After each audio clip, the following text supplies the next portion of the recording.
네, 오늘의 말씀 함께 나누시겠습니다. 따라합니다. 내 영광을 위하여 창조한 자. 내 영광을 위하여 창조한 자. 네, 우리가 새해를 시작하면서 우리가 붙들어야 될 신앙, 다시 회복해야 될 신앙, 가장 중요한 중심에 있어야 될 신앙, 그 신앙은 바로 창조주 하나님을 믿는 신앙입니다. 이게 굉장히 중요하고, 창조주 하나님이라는 것이 우리에게 어떤 느낌으로 다가오는가, 이걸 한번 좀 생각해 보면 좋겠어요. 창조라고 하면은 굉장히 우리가 좀 우리의 어떤 실제적 삶과는 낯선 단어, 그냥 성경에 있는 이야기, 그런 좀 느낌으로 간접적으로 우리가 느끼는 것 같습니다. 근데 이 창조신앙이라는 것은 굉장히 우리에게 가장 중심에 있고 가장 직접적인 신앙이다는 것을 다시 우리가 되새기는 시간이 되기를 바라요. 또 창조신앙에 대한 좀 더 구체적인 이해를 우리 신앙관 속에서 함께 가지면은 우리의 현재의 삶이 달라진다. 내가 살아가는 내 삶이 달라진다. 이걸 우리가 함께 경험하는 시간이 되기를 바랍니다. 창조신앙이 왜 그토록 중요할까? 그건 우리 삶 속에 굉장히 실질적인 신앙이라는 것인데 어떻게 해서 그런가? 이걸 우리가 함께 묵상해 보려고 합니다. 여러분, 성경은 몇 권으로 되어 있나요? 성경이? 제 질문은 절대 어려운 거 없습니다. 아주 쉬운 것만, 가장 기초적인 것만 하기 때문에 자신 있게 대답하셔도 99%는 맞습니다. 66권이죠, 그죠? 제일 앞에 있는 책이 뭘까요? 마태복음. 이러면 곤란합니다. 창세기.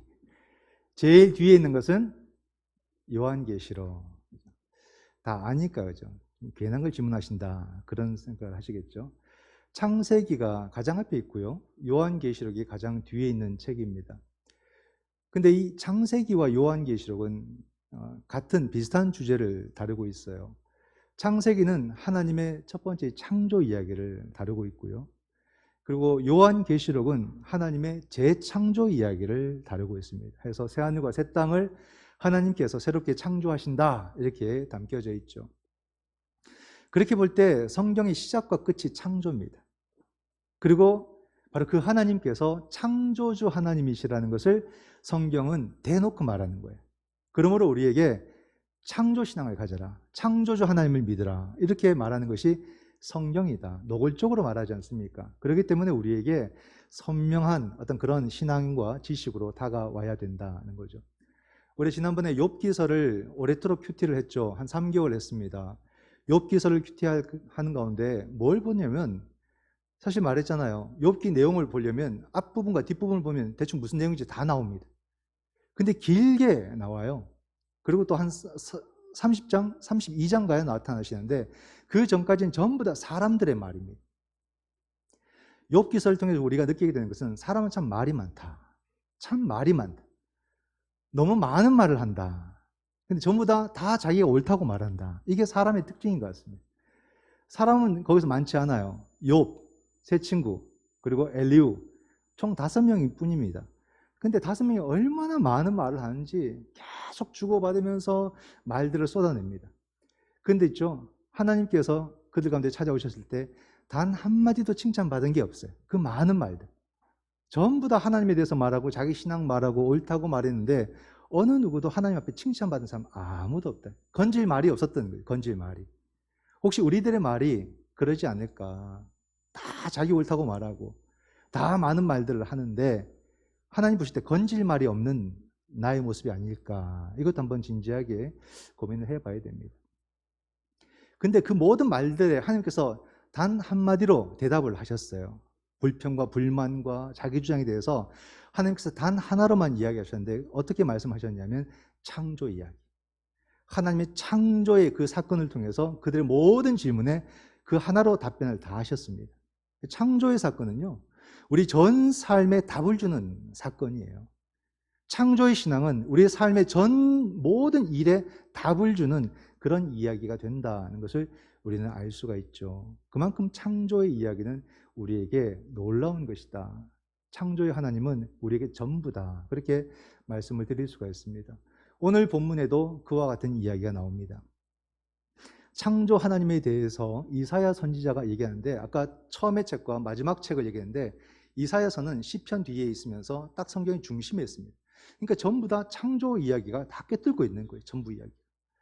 오늘은 어떤 이야기가 나오냐면 시점이 기원전 587년 이후입니다. 이 유대 백성들이 바벨론에 의해서 완전히 멸망을 당하고 난 뒤에 거기서 뭐 정치인들 또는 귀족들, 지식인들 전부 다 바벨론으로 다 잡혀갔어요. 그들은 큰 충격을 받은 상태입니다. 단순히 나라가 멸망했다는 것이 아니라 신앙이 흔들리고 있었던 거예요. 정말로 자기 자신보다도 더 중요하게 여긴 것이 하나님 신앙, 야훼 신앙 아닙니까? 이것만 붙들고 살아왔던 그들이 전쟁에서 한번 패한 것이 아니라 나라가 송두리째 사라져버리게 되고 이 포로기를 보내는 상황 속에서 모든 게 너무 혼란스러운 겁니다. 하나님은 무능하신 분일까? 하나님이 우리를 버리신 것일까? 하나님이 계실까? 이게 아주 근원적인 질문을 던지게 되거든요. 이 질문까지 가면 정말로 우리 영혼이 흔들리는 겁니다. 우리의 삶에 많은 어려움들이 있지만 어느 순간 이 어려움이 가중되다 보면 주님 계십니까? 이 질문까지 가는 거예요. 그때는 영혼이 떨리는 거예요. 너무너무 두려운 겁니다. 그 백성들이 그렇게 포로의 시절 속에서 두려움 가운데 떨고 있을 때에 이사야 선지자가 다시 나타나서 그들 가운데 바로 창조주 하나님의 이야기를 하면서 그들을 위로하고 있는 한 선지자의 모습을 보는 거죠. 그게 바로 오늘 이사야 43장에 나옵니다. 그래서 이사야 43장은 굉장히 희망찬 그런 말들이 우리 가운데 나옵니다. 1절을 보게 되면 야곱아 너를 창조하신 여호와께서 지금 말씀하시느니라. 이스라엘아 너를 지으신 이가 말씀하시느니라. 너는 두려워하지 말라. 내가 너를 구속하였고 내가 너를 지명하여 불렀나니 너는 내 것이라. 야곱아, 이스라엘아, 다른 사람들일까요? 아닙니다. 야곱이 이스라엘로 개명하지 않습니까? 한 민족을 말하는 겁니다. 그 민족을 어떻게 부르십니까? 보세요. 너를 창조하신 여호와가 말씀하신다. 또 뒤에 보면 너를 지으시니, 창조하시니가 말씀하신다. 창조주가 말씀하신다라고 두 번이나 언급해서 강조하고 있는 것입니다. 이 창조 이야기, 창조하신 하나님이 우리의 신앙관이 되고 신앙관이 곧 세계관이 되는 거예요. 이걸 우리가 분명하게 인식을 해야 됩니다. 신앙이 따르고 세계관 다르면 안 됩니다. 우리는 신앙관이 우리의 세계관이 돼요. 구속사관이 되는 거예요. 이것을 분명하게 창조주 하나님을 통해서 우리가 갖게 되는 신앙이다. 이렇게 말하는 겁니다. 너를 창조하신 여호와. 이게 어떤 의미가 있을까요? 하나님의 창조주라면 저와 여러분은 바로 그의 피조물이다 이 말입니다. 피조물이다. 여러분 하나님을 창조주로 고백하고 내가 피조물이라고 고백하는 것은 결국 어떤 삶을 말하는 것입니까? 바로 그것은 나의 생명의 주인이 하나님이시다. 그리고 내 모든 생명의 내 삶의 주인도 하나님이시다. 이 고백을 하게 되는 것이거든요. 우리 삶이 그렇게 되는 겁니다. 신앙이 곧 삶으로 이렇게 적용되고 바뀌는 거죠. 그러면 하나님을 주인으로 삼는 삶과 내가 나의 주인이 되는 삶이 어떻게 다른지를 한번 생각해 보셔야 됩니다. 근데 오늘날 사회를 보게 되면 하나님을 주인으로 생각하는 사회 같습니까? 자기가 자기 삶의 주인이고 자기 생명의 주인이라고 여기는 그런 사회 같습니까? 무엇을 통해서 알 수 있을까요? 사람들이 불안해하고 염려하고 조바심에 쫓기고 화내고 분노하는 것은 전부 다 자기 생명의 주인을 자기라고 여기는 사회의 모습인 거예요. 그게 그렇게 증명을 하고 있습니다. 자기가 생명의 주인이니까 자기 생명을 자기가 간수해야 되는 거예요. 근데 자기 힘이 약하다는 것을 압니다. 그러다 보니까 늘 두렵고 떨리고 조바심이 생기고 누가 어떻게 할까 봐 버럭버럭 화를 내는 그런 모습이 우리 사회에 얼마나 많습니까? 전부 다 긴장해서 살아가고 전부 다 분노해서 살아가고 전부 다 쫓기듯이 살아가고 그것이 바로 내가 내 삶의 주인일 때 나타나는 모습이에요. 우리는 손해보는 것을 못 견뎌합니다. 인정받지 못하면 죽을 것 같아요. 원하는 것을 얻지 못하면 당장 내 삶이 어떻게 될 것 같아요. 이게 다 내가 주인된 삶의 태도. 그러나 정말로 하나님께서 내 생명의 주인이시고 하나님이 나의 주인이시라면 손해보게 되면 하나님께서 하신다는 고백을 하게 되고 인정받지 못하면 하나님이 나를 인정하신다라고 고백하게 되고 원하는 것을 얻지 못하면 은혜가 족하다라고 다시 자신을 돌아보게 되는 거예요. 그러니까 하나님을 주인으로 여길 때 삶이 어떻게 바뀌는가가 탁 나오는 겁니다. 우리가 하나님을 믿고 있는지 온전히 믿지 못하는지 내 삶을 돌아보게 되면 선명하게 나옵니다. 모호하지 않습니다. 우리가 하나님을 굳건히 믿는다면 내 모든 삶 속에서 하나님의 뜻 가운데 나를 드리게 되고 하나님께 의지함으로써 우리의 삶을 흔들리지 않게 살아갈 수 있다는 것을 우리가 믿어야 할 것입니다. 너를 창조하신 여호와, 이 말씀을 여러분 우리가 두 가지로 좀 깊이 생각해 볼 수가 있습니다. 너를 창조하신 여호와, 이 고백이 분명하게 설 때 우리가 뭘 알게 되냐면요, 모든 생명은 그냥 그 자체로 선하고 귀하고 아름답다는 것을 우리가 알게 되는 거예요. 왜냐하면 어떤 수고의 결과로 나온 생명이 아니라 하나님의 은총으로 창조되었기 때문에 하나님의 모든 역사가 완벽하시다는 것을 우리가 믿는다면 모든 생명이 다 아름다운 거예요. 모든 피조세계가 다 아름다운 겁니다. 그게 이미 성립이 되는 거죠. 우리는 과연 모든 생명을 귀하게 여기는가, 소중하게 여기는가? 여러분, 세상은 어떻게 귀함을 매깁니까? 어떻게 그 가치를 매깁니까? 바로 그 사람이 얼마나 가졌느냐, 얼마나 배웠느냐, 어떤 지위를 가졌냐, 그것을 갖고 높고 낮고 사람의 지위를 만들어버린, 사람의 귀함을 평가를 하는 겁니다. 이것은 창조함으로 말미암아 존재론적으로 매겨진 그 놀라운 가치와는 비교할 수 없는 너무 수준 낮은 그런 기준들이에요. 너무 입 밖에 꺼내기도 부끄러운 그런 기준들입니다. 세상의 기준들이. 근데 우리는 그런 기준들을 좋아해요. 얼마나 가졌는지, 얼마나 배웠는지, 얼마나 능력이 있는지로 사람의 가치를 매기고 그렇게 높을 때 귀하다, 귀하다. 정말로 귀할까? 우리가 귀하다, 귀하다 했던 사람들이 얼마나 우리 사회를 병들게 만들고 얼마나 우리 사회의 모든 민폐 역할들을 다 맡아서 하는지, 그 부끄러움은 우리의 몫인 거죠. 어떻게 저러고도 저렇게 고개를 들고 살 수 있을까? 어떻게 저러고도 미안하다는 말 한마디 못하고 저렇게 살아갈 수 있을까? 어떻게 저러고도 당당할 수 있을까? 그런 사람들은 창조의 신비, 창조의 능력을 모르는 사람들. 창조주 하나님에 대한 이해가 전혀 없을 때에 우리가 사회 속에서 얼마나 민폐를 끼치는지, 이 사회를 얼마나 병들게 하는지 부끄러움을 모르고 그 삶을 살아가게 된다는 것을 우리는 생각해 볼 수가 있는 거죠. 하나님을 아는 것과 모르는 것이 이토록 우리 삶의 자리 가운데서 확연하게 차이가 난다. 그죠? 또한 우리가 너희를 창조하신 그 여호와를 생각하게 될 때 무엇을 알 수 있냐면 결국 그 하나님이 생명을 지키신다는 거예요. 하나님이 지으신 그 생명을 하나님이 지키시고 하나님이 돌보신다는 것이 너무나도 명확해지는 겁니다. 이 한 해도 나를 창조하신 그 하나님을 우리가 믿고 고백하게 될 때에 하나님께서 이 한 해 동안 온전히 지켜주실 줄 믿습니다. 그걸 확신해야 됩니다. 지켜주시는 횟수를 보아서가 아니라 하나님이 나를 지키신다라는 그 믿음이 우리 속에 굳건하게 자리 잡고 있어야 됩니다. 그 믿음이 모든 상황 속에서 우리를 두려움에서 벗어나게 한다라는 사실이죠. 오늘 본문 2절과 3절에 귀한 말씀이 나옵니다. 내가 물 가운데로 지날 때에 내가 너와 함께 할 것이라. 강을 건널 때에 물이 너를 침몰하지 못할 것이며 너가 불 가운데로 지날 때에도 타지도 아니할 것이요 불꽃이 너를 사르지도 못하리니 대저 나는 여호와 내 하나님이요 이스라엘의 거룩한 이요 내 구원자임이라. 그죠? 보니까 물 가운데로, 강을 건널 때에 불 가운데로 말합니다. 물과 강과 불 가운데서 하나님이 지키신다 이렇게 말씀을 하시죠. 이건 이스라엘 역사와 관련이 되어 있습니다. 큰 물을 만났을 때가 언제입니까? 출애굽하자마자 홍해를 만납니다. 엄청난 물 앞에서 그들은 망연자실합니다. 하지만 하나님께서 그 물을 갈라주시고 마른 땅처럼 그 길을 건넙니다. 여호와의 구원하심을 바라보라. 잠잠하고 바라보라. 얼마나 대단합니까? 그 땅을 건너고 나니까 애국 군대가 막 따라 들어옵니다. 그들은 마른 땅을 건너다가 그 위에서 물에 수장되는 것을 또 경험하게 되죠. 그러면서 출발한 이 출애굽의 40년의 시간을 마치고 이제 가나안에 들어가게 될 때 이제 그들은 강을 건너야 됩니다. 요단강을 건너게 되죠. 그 요단강 앞에서 어떻게 건널까 고민할 때에 제사장들이 법궤를 메고 그 강으로 들어가니까 그 물이 또 갈라지게 되고 멈추면서 마른 땅이 되었더라.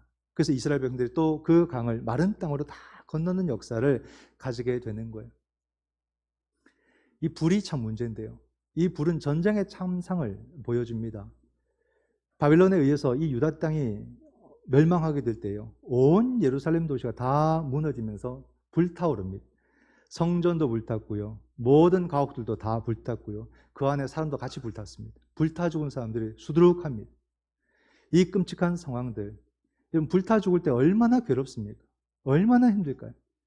지난주에도 평택에서 신축 냉동 그 창고 건물을 짓다가 어떻게 됩니까? 화재가 나고 그 화재를 진압하다가 안타까운 우리 소방수 세 분께서 순직을 하시게 되죠. 어떤 사람은 부실하게 그렇게 법을 둘러 돈을 남기는 그런 공사를 하고, 또 어떤 사람은 그 불을 제압하다가 순직하게 되고, 왜 이런 안타까운 상황들이 우리 사회 속에서 이토록 반복이 돼야 될까? 사람들이 말하는 그 귀함의 사회적 기준에 도달하기 위해서 어떻게든 돈을 남겨보고 어떻게든 돈을 더 벌려고 하다가 이런 안타까움이 악순환이 반복되는 거 아닙니까? 너무나도 안타까운 모습들, 하나님께서 그 가족들과 함께 했던 모든 동료들을 친히 위로해 주실 줄 믿습니다. 그리고 우리가 이런 사회를 개선해 나가는 데 있어서도 더 힘써야 되는 겁니다. 우리 삶의 두려움의 요소들을 제거해 가는 것이 그리스도인들의 역할이 되어야 되는 거죠. 그래서 1절과 5절에서 반복적으로 두려워하지 말라, 두려워하지 말라, 더 이상 물로, 강으로, 또 불로써 우리가 고통받는 일은 없을 것이다 라고 하면서 하나님께서 우리 가운데 약속하고 계십니다. 그럼 우리는 뭡니까? 우연찮게 막 물이 또는 뭐 강이, 불이 나면 하나님의 약속이 틀렸다가 아니라 하나님이 우리 가운데 약속하신 것을 우리가 이루기 위해서 노력하고 살아가야 되는 거예요. 사람들이 물로 고통받지 않도록, 강으로 고통받지 않도록, 불로 고통받지 않도록 우리들의 사명으로 여기고 우리의 삶의 자리를 더 건강하게, 더 정직하게, 더 바르게 만들고 살아가야 되는 것이 우리들의 모습입니다. 뭔가 재난이 터지면 하나님 원망하지 말고 그러한 구조를 만들어왔던 우리들의 잘못된 삶의 태도를 고쳐나가는 것이 바로 세상을 바라보는 그리스도인의 시선이라는 거죠. 오늘날 여러분, 세상에 두려움의 요소가 얼마나 많습니까? 오늘뿐이겠습니까? 과거나 지금이나 앞으로 미래에도 두려움은 우리의 일상일 거예요. 우리가 아무리 담대한 마음을 가져도 두려움이 떠나지는 않습니다. 과거에는 누가 침략할까 봐, 전쟁이 일어날까 봐 사는 것이 두려움인 거죠. 조그마한 질병에도 사람이 죽으니까 그 질병에 대한 두려움도 상당히 클 것이고요. 오늘날은 어떻습니까? 이 경쟁의 두려움. 너도 나도 경쟁을 해야만 살 수 있다고 생각하니까 다 경쟁을 붙이잖아요. 그러니까 거기에 대한 두려움이 있어요. 몸이 조금만 약해져도 경쟁에서 이제 뒤질 것 같고, 조금만 내가 기회를 놓쳐도 경쟁에서 뒤질 것 같고, 그 불안함이 엄청나게 큽니다. 또 우리 아이들은 왕따에 대한 두려움, 이것도 상당히 커요. 내가 소외받으면 어떡할까? 외면받으면 어떡할까? 그런 두려움이 아이들에게 상당히 크고요. 그리고 또 우리 청년들에게는 어떻습니까? 내가 기회를 박탈당할까 봐, 내가 기회를 놓쳐버릴까 봐, 그러면 한창 뒤처질 텐데 그에 대한 두려움, 기회조차 얻지 못할까 봐 청년들에게는 그런 두려움이 엄습합니다. 또 이제는 선별적으로 아니라 모두가 두려움에 빠진 이 바이러스가 이토록 무서운 거구나, 바이러스가 이토록 강한 것이구나, 온 세계를 삼켜버렸구나, 이것을 우리가 생각할 때에 참 두려운 세상이다, 두려운 세상이다. 남의 이야기처럼 항상 여기다가 우리 모두 이야기가 될 때, 이 세계는 정말로 공동체로, 하나의 공동체로 묶여있고 한 문제가, 저 문제가 나의 문제와 연결되어져 있다는 것을 발견한 것도 이 바이러스의 세계였습니다. 이런 두려움 속에서 사람들은 특별하게 해줄 말이 없어요. 그냥 긍정적으로 생각하자, 그냥 낙천적인 마음을 갖자, 이렇게 우리가 이 사회 속에서 어떻게든 버텨보자, 이것이 우리의 최선입니다. 막연한 위로, 막연한 응원, 이게 우리가 서로 할 수 있고 우리 자녀들에게 해줄 수 있는 말들. 참 안타깝죠. 근데 여러분, 이사야 선지자를 한번 보세요. 두려워하는 그 백성들을 향해서 그는 막연한 위로가 아닙니다. 창조주 여호와께서 너희들을 지키실 것이다, 분명하게 말하는 거죠. 그 믿음과 그 신앙이 확신에 차서 말하면요, 정말로 그 사람들에게 하나님의 능력이 확 전해지는 것처럼 느껴지는 겁니다.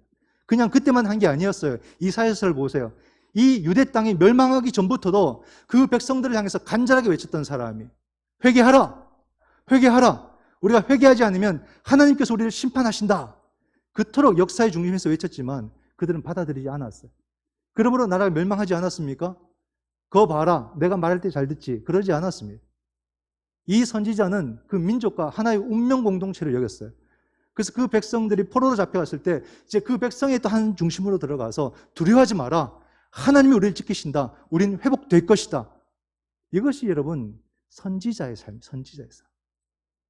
오늘 우리가 예언자적 삶을 살아야 되는 것이 바로 이것 때문입니다. 우리들의 신앙이 오늘 이 시대에 저와 여러분을 예언자로 부르시는 거예요. 이 시대를 향해서 담대하게 하나님의 말씀을 선포하라. 이 백성들을 위로하라. 이 백성들을 내가 지킨다는 것을 알게 하라. 이것을 오늘 우리들에게 명하고 있는 겁니다. 그러므로 우리는 창조주 하나님에 대한 굳건한 신앙 속에서 하나님이 우리를 지키시고 하나님이 우리를 돌보신다는 것을 이 사회를 향해서, 우리들의 이웃을 향해서, 세상을 향해서 외치고 보여줘야 될 사람들이다. 그게 여러분 우리가 말씀 중심으로 살아가며 우리가 예언자적 정신을 갖고 살아가야 될 이유가 여기에 있는 거예요. 예언자의 삶이 얼마나 멋있습니까? 이 시대와 운명을 같이 하는 거예요. 나 살겠다고 혼자서 돌아서지 않습니다. 끝까지 함께하며 포기하지 않고 이 아픔의 시간 속에서 그 백성들과 끝까지 함께 가는 것, 끝까지 함께 합시다 우리. 이게 능력인 거예요. 쉽게 돌아서지 않겠습니다. 쉽게 배반하지 않겠습니다. 아무리 못마땅한 게 많고 아무리 힘든 게 많아도 나는 떠나지 않겠습니다. 함께 하겠습니다. 이런 마음으로 살아가는 것이 그리스도인들의 마음 아닙니까? 우리끼리만이 아니라 이 사회를 향해서도 우리는 당신과 함께 하겠습니다. 당신들의 그 아픔 속에 함께 하겠고 힘든 시간 속에서 내가 도와줄 것이 뭔지 몰라도 그냥 함께 하겠습니다. 그렇게 가는 것이 이 시대를 향한 진정한 예언자와 같은 그리스도인들의 모습일 것이다. 우리가 하나님의 지키심을 더 확신차게 말할 수 있는 것은요, 하나님이 왜 구원하시는지 그 구원의 이유가 너무나도 멋있기 때문에 그렇습니다. 이사야 선지자는요, 이 백성들에게 하나님이 우리를 도우신다, 하나님이 우리를 지키신다라는 그 이유가 너희들이 뛰어나기 때문이다, 너희들이 훌륭하고 너희들이 업적이 좋았고 너희들이 야훼를 잘 섬겼기 때문이다, 이렇게 말하지 않습니다. 그렇게 말해주면 좀 우쭐해지겠는데 그렇게 말하지 않아요. 이사야 선지자가 말하는 하나님이 왜 우리를 도우시는지, 하나님이 왜 우리를 구원하신지 그 이유가요, 바로 하나님 자신 때문에 그래요. 하나님의 영광을 위하여 우리를 구원하신다는 겁니다. 이 구원은 흔들리지 않아요. 누구도 빼앗을 수 없고 누구도 비교할 수 없어요. 똑같이 하나님의 영광을 위해서 우리를 지키시고 하나님의 영광을 위해서 우리를 구원하신다. 그게 7절에 나오지 않습니까? 한번 보시죠. 내 이름으로 불려지는 모든 자. 그죠? 우리의 가치가 하나님의 이름에 의해서 매겨지는 거예요. 내가 내 영광을 위하여 창조한 자를 오게 하라. 그를 내가 지었고 그를 내가 만들었느니라. 내 이름으로 불려지는 모든 자, 내 영광을 위해서 창조된 자, 이게 바로 우리들이고 우리 모두라는 사실입니다. 내가 무언가를 잘해서 남들보다 뛰어나게 잘해서 기가 막히게 놀라운 능력이 있어서가 아니라 하나님의 영광 때문에 우리를 지키시겠다는 거예요. 지으신 자가 자신의 권위, 자신의 이름 때문에 우리를 돌보시겠다는 겁니다. 이런 기막힌 돌봄이 어디 있습니까? 내가 부족한 거 상관이 없어요. 내가 실수해도 괜찮아요. 그래도 하나님이 지으셨으니까 하나님이 돌보시겠다는 겁니다. 끝까지 책임지시겠다는 거예요. 평생 영원히 하나님이 우리를 AS 지켜주시겠다라는 것입니다. 하나님은 우리를 택하시고 지명하여 부르시고 너는 내 것이라 그렇게 말씀해 주시고 나를 구원하시겠다는 거예요. 그 구원에 전적으로 내 부분이 한 부분도 들어가지 않고 전적인 하나님의 은혜가 되도록 하나님이 부르시고 하나님이 약속하시고 하나님이 구원하시는 이 놀라운 은혜로 우리를 지키신다. 그러니 두려워하지 마라. 두려워하지 마. 염려하지 마. 그 음성을 선지자를 통해서 이 백성들에게 들려주고 있다라는 사실이죠. 이게 얼마나 놀랍고 이것이 얼마나 감사한가. 그럴 때 여러분 보십시오. 하나님의 영광, 창조주 하나님의 영광이라고 할 때 이미 그것은 뭐냐면 우리가 그 영광의 빛 가운데 존재하며 살아간다는 것을 전제하는 거예요. 우린 존재론적인 그런 은혜를 받은 사람, 존재론적인 복을 받은 거예요. 뭔가를 특별하게 잘해서 아닙니다. 그냥 여러분 그 자체가, 당신의 존재 자체가 하나님의 영광이다. 존재론적인 복이 임하기 때문에 그냥 여러분이 숨만 쉬어도 그게 하나님께 영광이 되고 그냥 여러분이 걷고 살아가는 그 삶 자체가 하나님께 영광이 되는 거예요. 그러므로 새해도 우리는 어떤 삶을 살아야 되겠습니까? 하나님의 영광의 빛 안에서 살아가야 되고, 그러므로 우리 모두가 함께 꿈꾸는 것은 우리 하나님이 영광 받으시는, 하나님께 영광을 드높이는 그런 삶을 우리가 이 한 해도 열심히 살아가야 될 것입니다. 하나님의 영광을 위해서 살아가는 그 사람이야말로 정말로 그 모든 삶 속에서 예수 그리스도와 가까워지는 삶이 된다.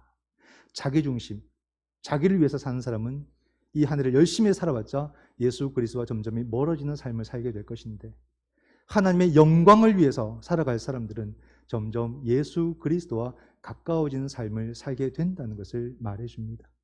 사랑하는 성도 여러분, 창조주 하나님의 영광의 빛 가운데 올 한 해도 열심히 살아가시면서 그 창조의 놀라운 신비와 능력을 여러분 삶의 자리 가운데서 풍성히 경험하시기를 바랍니다.